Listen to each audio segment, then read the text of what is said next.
এটো main entrance হয় আৰু তাৰ ৰাইট সাইডে এটা আছে মছজিদ হৰুকে তো এটো টিপু সুলতানে বনাইছিলে 1799 AD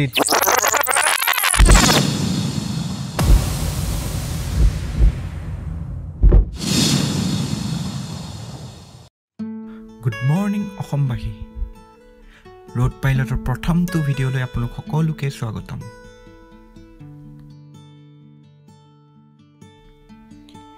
আজিৰ আমাৰ ডেস্টিনেশন শ্ৰীৰংগপটনা বৰ্তমানৰ শ্ৰীৰংগপটনা কৰ্ণাটকৰ মন্দ্যা ডিস্ট্ৰিক্টৰ এখন সৰু টাউন য'ত 1790 পৰা 1792 লৈ থাৰ্ড এংলো-মাইসোৰ ৱাৰ হৈছিল আৰু এই ৱাৰখন ব্ৰিটিছ আৰু টিপু সুলতানৰ মাজত হৈছিল তেনেহলে ব'লক আপোনালোকে চাই যাওক মোৰ লগত ইতিহাসত বিখ্যাত শ্ৰীৰংগপটনাৰ বিষয়ে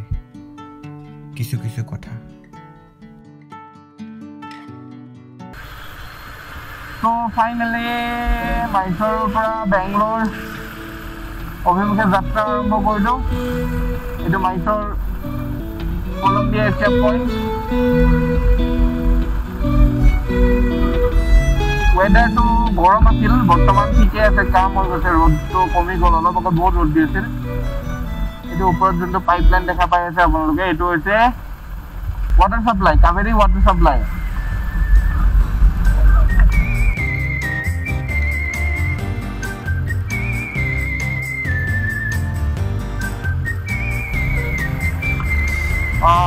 पूरा कर्नाटक ऑल ओवर बेंगलोर मैसूर सब जगह वाटर सप्लाई হয় আৰু এটো ৰেড কালাৰ বাসটো হৈছে कर्नाटকৰ local bus KSRTC Karnataka state গভর্নমেন্টের লোকাল বাস এটো তো এটো একদম স্টার্টিং বাস হয় মানে আপুনি বেংগলোৰ পৰা মাইসোৰৰ পৰা বেংগলোৰ পৰা মাইসোৰ আহিব কাৰণে যদি এটো ৰেড বাসত আহে তেন্তে ফেয়াৰ 125 আছিল আজি প্ৰায় এক বছৰ আগত মই উঠা নাই তাৰ পিছত মেবি এতিয়া বাইজু যদি 10 টকা মান বাইজু থাকে 130 135 কিলো এটা হ'ব বহুত সস্তা এটো আহিব কাৰণে 140 কিলোমিটাৰ আহিব কাৰণে আপুনি 130 रुपीस দি আছে মানে 130 কিলোমিটাৰত 130 रुपीस 1 কিলোমিটাৰত 1 টকা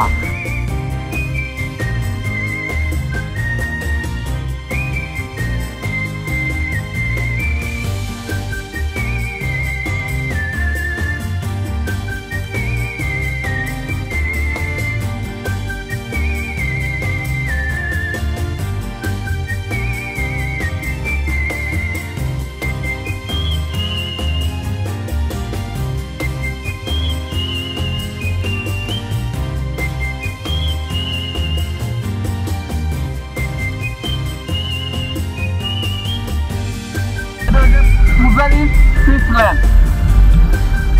याते बहुत बढ़िया बढ़िया फिश आइटम पाए south Indian Bangalore style fish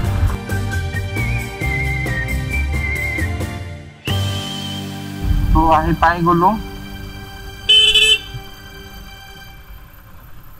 Srirangapatna historical place Mysore পৰা আহিলে এটো হাইৱে পৰা লেফট সাইডে সোমাব লাগে সোমাই মেন কাহিনীটো হল আপোনালোকে এটা টিপু সুলতানৰ জাগাবিলাক দেখা পাব কোট ইংৰাজক শাস্তি দিছিল এইবিলাক দেখা পাব এইবিলাক জাগা আছে হিষ্টৰিকেল জাগা বলক চাওঁ মই আপোনালোকক দেখাওঁ মোৰ লগত আপোনালোকে চাওক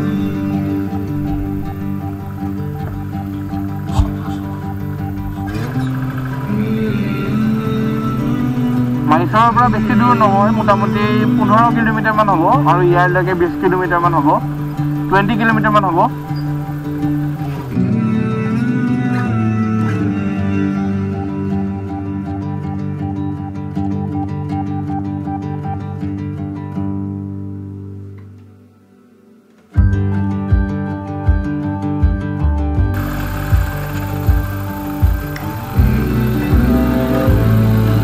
মন্দিৰ দেখা পাইছে টিপু সুলতানৰ সময়ৰ মন্দিৰ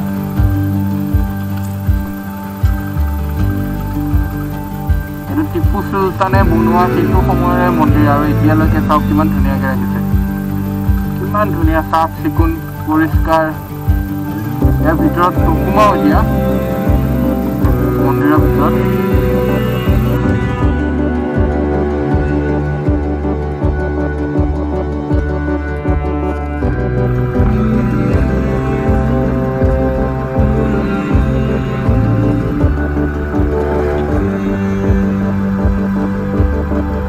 ইয়াতে টিপু সুলতানৰ সমাধিস্থল আছে টিপু's death place মৃত্যুস্থল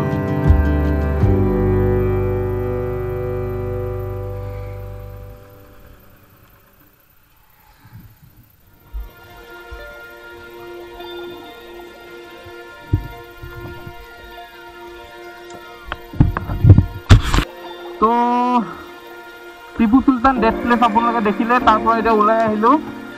আৰু আগত চাওঁ টিপু সুলতানৰ কি কি আছে ইয়াতে টিপু সুলতানৰ মছজিদ আছে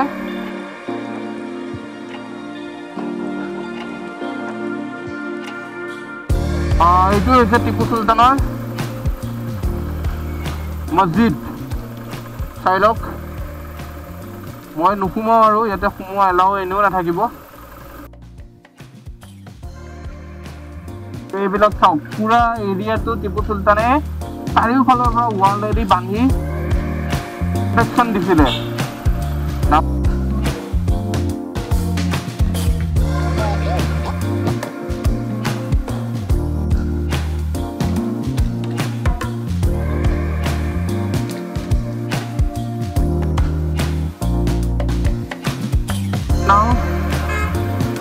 ইফালে আছে আপোনাৰ দৰিয়া দৌলত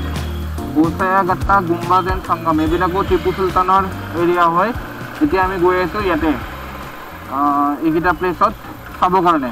এইটো আপোনাৰ বেংগলোৰৰ পৰা মাইচুৰ ফালে গ'লে লেফ্ট চাইডে পৰে এইটো ৰাস্তা আৰু সেইটো আছিলে মাইচুৰ টু বেংগলোৰৰ ফালে আপুনি গৈ থাকিলে লেফ্ট চাইড মানে আপুনি যেতিয়া টিপু সুলতানৰ ডেথ প্লেচ চাই পেলাই এটা ৰাস্তাত আপুনি হাইৱেত লগ হ'ব তাৰ পৰা আপুনি ৰাইট ল'ব লাগিব আৰু যদি আপোনালোকে ফুৰিব আহে তেতিয়া নিশ্চয় কোনোবা গাইড বা আপুনি লোকেল টেক্সি ভাড়া কৰি আহিব তেতিয়া নিশ্চয় কোনো প্ৰব্লেম নহয় শ্ৰীৰংগপাটনাত যদি ভিজিট কৰে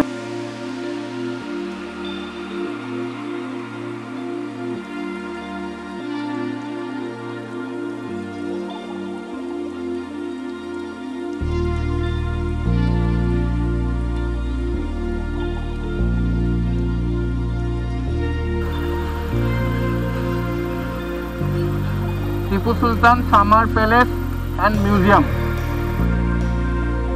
Entry fees for Indian 25, foreigner 300. 9 AM to 5 PM on all days. It was entrance. Entrance of Kumagolo. Aji board of biশেষ ভিৰ নাই এটা ঘোড়া গাড়ী আছে ঘোড়া গাড়ীত উঠিব পাৰে আপোনালোকে দৰিয়া দৌলত বাগ টিপু সামাৰ পেলেচ সামাৰ হলে সামাৰত টিপু সুলতান আহি ইয়াত থাকা আছিল আৰু তেখেতে কি কি সামগ্ৰী ইউজ কৰিছিল হাতিয়াৰ পাতি কাপোৰ কি পিন্ধিছিল ক'ত বহিছিল কি খাইছিল সব আমি দেখা পাম এই দৰিয়া দৌলত বাগত থাকা মিউজিয়ামত তো বাইক পাৰ্কিং কৰি দিলো ইয়াতে ফ্ৰী অফ কষ্ট পাৰ্কিং এটো দৰিয়া দৌলত বাগ এন্ট্ৰেন্স আৰু এই ভিতৰত আছে মিউজিয়াম এণ্ড অল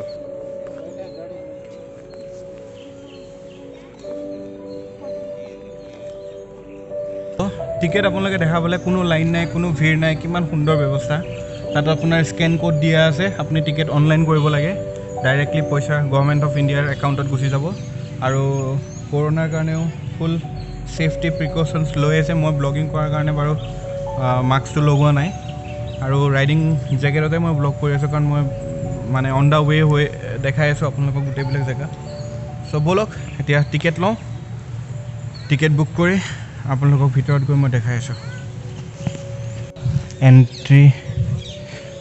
কৰিলোঁ দৌলত বাগত এইটো একচুৱেলি কমপ্লিট বাগিচা হয় এখন মই মনে মনে ক'বলগীয়া হৈছে কাৰণটো হ'ল ইয়াত ভিডিঅ'গ্ৰাফি এলাউড নাই আৰু যদি ভিডিঅ'গ্ৰাফি কৰা ধৰা পৰে 1000 টকা ফাইন আৰু সবতকৈ ডাঙৰ কথা ভিডিঅ'গ্ৰাফী যদি আপোনালোকে কৰিব বিচাৰে ইয়াত আহি তেন্তে বেংগলোৰৰ পৰা পাৰ্মিশ্যন ল'ব লাগে ঠিক আছে তো চাওক এখন কিমান ডাঙৰ বাগিচা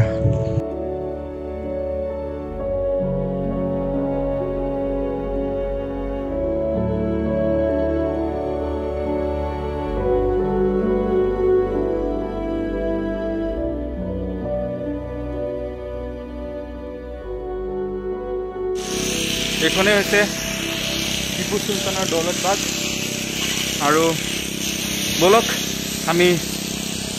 টিপুৰ পেলেচৰ ভিতৰত কি আছে আপোনালোকক দেখুৱাই আহোঁ এপাক ভিতৰত ভিডিঅ' ফটোগ্ৰাফী নট এলাউড বাট মই মনে মনে ট্ৰাই কৰিম আপোনালোকৰ কাৰণে ভিডিঅ' ল'ব আৰু আহি আপোনালোকক কৈ আছে মই ভিতৰৰ এক্সপিৰিয়েঞ্চ কেনেকুৱা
জাষ্ট ভিতৰৰ পৰা আহিলোঁ আপোনালোকে দেখিলে ফুটেজখিনি এতিয়া আপোনালোক যিবিলাক দেখালোঁ এইবিলাক লোৱাটো বহুত টান আছিল কাৰণ ভিতৰত ভিডিঅ'গ্ৰাফী এলাউড নাছিলে ফটোগ্ৰাফী ইভেন এলাউড নাই আপুনি নিজৰ personal person with person photo ল'ব নোৱাৰে না চেলফি না বেক কেমেৰা একো ইউজ কৰিব নোৱাৰে তথাপিও মই যিকেইটা বনালোঁ ভিডিঅ' আপোনালোকে চালে আশা কৰোঁ ভাল পাইছে চাই থাকক আগলৈ এতিয়া মই নেক্সট আপোনালোকক মই গুম্বাজ লৈ যাম গুম্বাজ টিপু সুলতানৰ আন এক হিষ্টৰিকেল চাইট গুম্বাজ ব'লক চাই থাকক মোৰ লগত বাইক পাৰ্কিঙত যাওঁ বাইকটো লওঁ আৰু গুম্বাজৰ কাৰণে ওলাই দিওঁ